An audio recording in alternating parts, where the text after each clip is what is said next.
مطالعے کی عادت ہمارے یہاں ختم جاتی ہے. اس کی ایک بنیادی وجہ ہے وہ جو میرے محبوب جنرل ضیاء الحق تھے.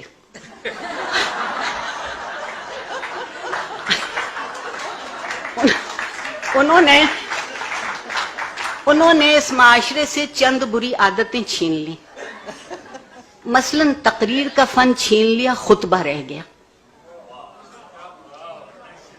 تقریر میں تو آپ دونوں موضوع سوچتے ہیں نا، مخالف بھی، یہ امکان کی بات کرتے ہیں، اور خطبے میں آپ صرف فتوے کی بات کرتے ہیں. زندگی فتووں پہ زندہ نہیں ہے، زندگی امکان پہ زندہ ہے. دوسری انہوں نے جو ایک اور کمال کیا وہ یہ کیا کہ کتاب سے رشتہ ہٹا دیا.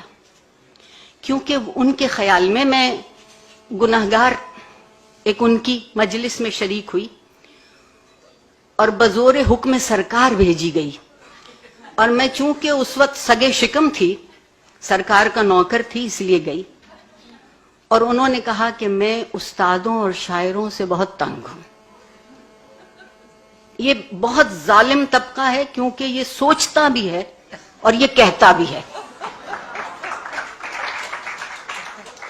آپ معاشرے سے استاد کا قد و قامت یہ کر دیجئے تو کتاب تو درمیان سے خود بخود ہٹ گئی.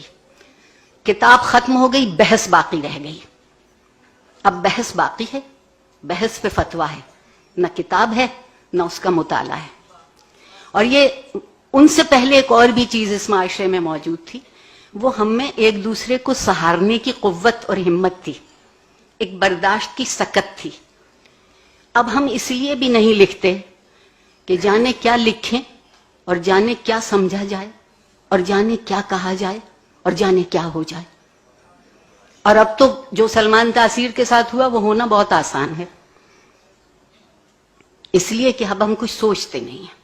کتاب سوچنا سکھاتی ہے.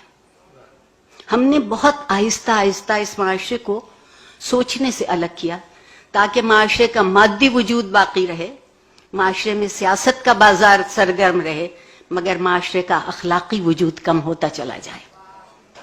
جس معاشرے کا اخلاقی وجود نہیں رہے گا وہاں میں بہت ممنون ہوں امینہ سید کی. آپ یقین مانیے پچھلے سال 2 دن یہاں آئی تھی تو زندگی کے دن بڑھ گئے تھے اور عمر کے دن گھٹ گئے تھے. اس دفعہ بھی کچھ ایسا ہی ہے. اتنے حبس کے موسم میں، اتنی گھٹن کی فضا میں وہ یہ موقع دیں کہ یہاں ہم دل بیٹھ کے وہ بات کر سکیں جو معاشرے کی زندگی کی بات ہوتی ہے، ایک معاشرے کی ترجیحات کی بات ہوتی ہے. اور مجھے ایک اور بھی شکایت ہے، ہم ہر چیز کی توقع اور ذمہ داری حکومت کو دے دیتے ہیں. میں معافی چاہتی ہوں کہ جو حکومت آئینی ذمہ داریاں پوری نہیں کر سکتی وہ اخلاقی ذمہ داریاں کیوں کر پوری کرے گی. مجھے معلوم نہیں ہے کراچی شہر کا، یہاں بھی شاید یہ حال ہوگا. میری یقین مانیے کبھی میں بھی بچہ بھی تھی اور ایک لائبریری ہوتی تھی اور ایک آنا لائبریری کہلاتی تھی. وہ کھوکھا جس کا ذکر کیا ہے غازی نے، وہ کھوکھے موجود تھے شہر میں. بلکہ کچھ لائبریریاں تو چلتی پھرتی لائبریری تھیں جنہیں گشتی لائبریری کہتے تھے. اور یہاں جو لوگ پنجابی سمجھتے ہیں وہ اس لفظ کو بھول جائیں. اب ایک معاشرے کی ترجیحات دیکھیے. اخبار میں اشتہار آتا ہے 1000 روپے کا پیزا سستا ہے، بے حد سستا ہو گیا. 1000 روپے کا پیزا 4 لوگ کھا سکتے ہیں، اور اس کے ساتھ ایک پیپسی کی بوتل، ہاں، راحت جاں کے لیے مفت ساتھ آتی ہے. جب کوئی ہم سے یہ کہتا ہے کہ 500 روپے کی کتاب خرید لو تو ہم کہتے ہیں کتابیں بہت مہنگی ہو گئیں. میری گزارش یہ ہے کہ 1000 روپے کا پیزا 4 لوگ کھاتے ہیں اور صبح تک اس کو کسی تہذیب میں شمار نہیں کیا جاتا. 500 روپے کی کتاب ایک شخص خریدتا ہے اور شاید 100 لوگ اس کو استعمال کر سکتے ہیں اور وہ ہمیشہ تہذیب میں شمار کی جائے.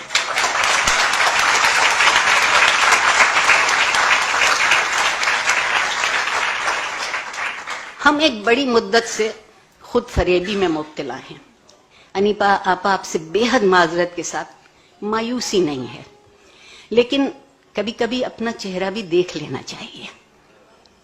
گو کہ ہم سے ہمارے چہرے ہمیشہ جھوٹ بولتے ہیں. ہم نے ابھی تک خود فریبی سے اپنے آپ کو الگ نہیں کیا. خود فریبی میں لطف یہ ہے کہ وہ نظر آتا ہے جو نہیں ہوتا، اور جو ہوتا ہے وہ نظر نہیں آتا. صرف کتاب وہ آئینہ ہے جو وہ دکھا دیتی ہے کہ جو تھا، جو ہے، جو ہوگا اور جو ہو سکتا ہے وہ سب نظر آ سکتا ہے. بے حد شکریہ. بڑی نواز.